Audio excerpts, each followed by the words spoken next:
নমস্কার বন্ধুরা, কেমন আছেন আপনারা? আশা করি সবাই ভালো আছেন, সুস্থ আছেন। জয়ের রান্না বান্নাতে আপনাদের সবাইকে স্বাগত। আজ আমি আপনাদেরকে খুবই সহজ এক জলখাবার তৈরি করে দেখাবো। সঠিক পরিমাপ সহ চাল ডাল সহযোগে নরম তুলতুলে ইডলির রেসিপি তৈরি করছি আজকে।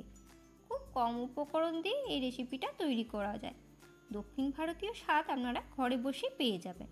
যে কোনো ছুটির দিনে বা বাচ্চাদের টিফিন বলুন বা অফিসের লাঞ্চে আপনারা অনায়াসে কিন্তু ইডলি নিয়ে যেতে পারেন। খেতে বন্ধুরা অসম্ভব সুন্দর হয় আর খুবই হেলদি একটা রেসিপি। যারা ডায়েট করেন তারাও এই রেসিপিটা খেতে পারে। তাহলে চলুন শুরু করি আজকে আমার ইডলির রেসিপি। পুরো ভিডিওটা আপনাদের কাছে দেখার জন্য অনুরোধ রইল।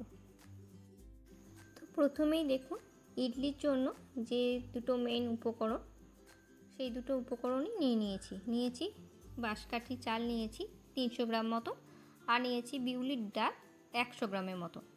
এই চাল আর ডাল ভালো করে ধুয়ে আমি 3 ঘন্টা মতন ভিজিয়ে রাখবো।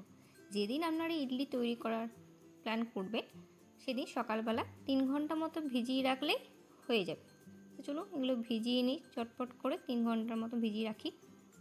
তো দেখুন 3 ঘন্টা ভিজানোর পর চাল ডালটা একসাথে আমি মিহি করে বেটে নিয়েছি। আপনারা চাইলে শিলেও বাটতে পারেন বা মিক্সিতে। আমি মিক্সিতেই বেটে নিয়েছি। মিক্সিতে বেটে মিহি পেস্ট একটা করে বড় ডেচকির মধ্যে চাল আর ডালের দুটো পেস্টই একসাথে মিশিয়ে নিয়েছি। হাতার সাহায্যে দেখুন আপনাদেরকে দেখিয়ে দিচ্ছি কত সুন্দর হয়েছে পেস্টটা। একদম থকথকে ভাব চলে এসেছে। খুব ভালো মিহি পেস্ট কিন্তু করতে হবে। এরকমভাবে ভালো করে একটু ফেটিয়ে নেবে। যত ভালো ফেটাবে তত কিন্তু স্পঞ্জি ভাবটা আসে। তো একটু টানটা লাগছে, তাই 1 কাপ মতো জল দিয়ে দিয়েছি আমি। আর দিলাম 1 চামচ মতো লবণ। আপনারা স্বাদ মতনই লবণটা দেবেন। দিয়ে এটাকে একটু ভালো করে লবণ দেওয়া হওয়ার পর আরেকবার ভালো করে এরকম করে ফেটিয়ে নেবো। হাতার সাহায্যে এরকম করে ভালো করে ডেবে দেবেন। খুব ভালোভাবে ফেটাবেন। এবার 10 মিনিট মতো একটু ভালো করে ফেটিয়ে নেবেন। যত ভালো এরকম করে ফাটাবেন না, তত ভেতরটা স্পঞ্জি হবে, নরম হবে, তুলতুলে হবে। খেতে কিন্তু ততটাই টেস্ট আসবে। তো দেখুন ভালো করে হাতের সাহায্যে আমি ফেটিয়ে নিলাম।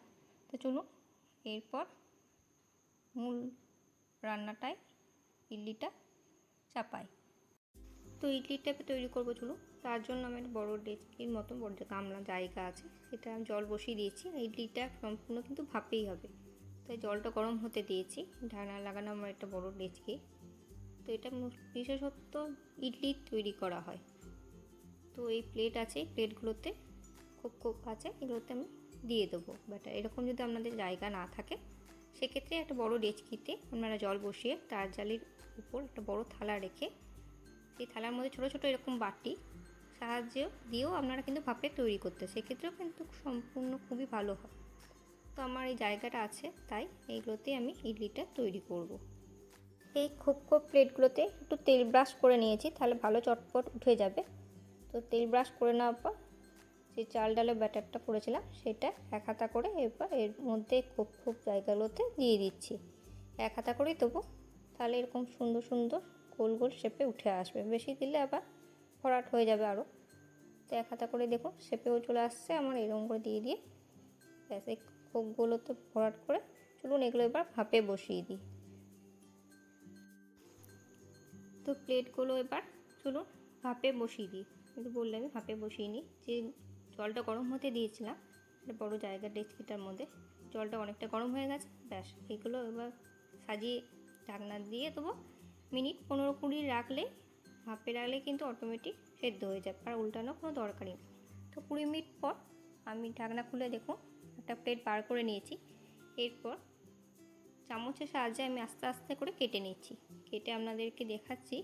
দেখুন এতটুকু গায়ে কিন্তু লেগে থাকবে না, সম্পূর্ণভাবে কিন্তু এটা ছেড়ে, যেহেতু আমি তেল ব্রাশ করে নিয়েছিলাম প্রথমে, তাই দেখুন খুব সহজে উঠে গেল। দেখুন কত সফট হয়েছে।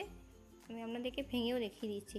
দেখুন খুবই স্পঞ্জি হয়েছে, নরম তুলতুলে হয়, একদম কিন্তু বাজারের ইডলি লাগছে। কেউ বলবে না, আপনি যদি আপনাদের বাড়িতে ধরুন গেস্ট এলো, করে খাওয়ালে কিন্তু সে বুঝতেই পারবেন না আপনারা বাড়িতে তৈরি করেছেন না বাইরে কেনা আপনারা ওকে খাওয়াচ্ছেন।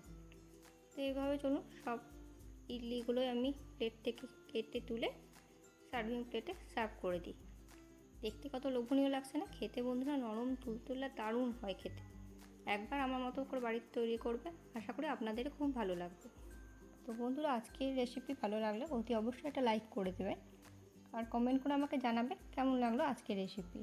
নতুন বন্ধুদের আমার চ্যানেলে স্বাগত জানাই, পুরনো বন্ধুদের চ্যানেলের পাশে থাকার জন্য জানাই অসংখ্য ধন্যবাদ। আর যারা এখন আমার চ্যানেলটি সাবস্ক্রাইব করেনি তাদেরকে পরিবারের সদস্য হওয়ার জন্য আমন্ত্রণ রইল। আমি এটা সাম্বার ডাল সহযোগে পরিবেশন করলাম। সাম্বার ডাল দিয়ে ইডলি খেতে দারুণ লাগে, যে কোনো ছুটির দিন আপনারা তৈরি করতে পারেন, খেতে অসম্ভব সুন্দর হয়। চলুন আজ আসি তাহলে, আবার দেখা হচ্ছে আপনাদের সাথে নেক্সট ভিডিওতে। ততক্ষণ সবাই আপনারা ভালো থাকবেন, ধন্যবাদ।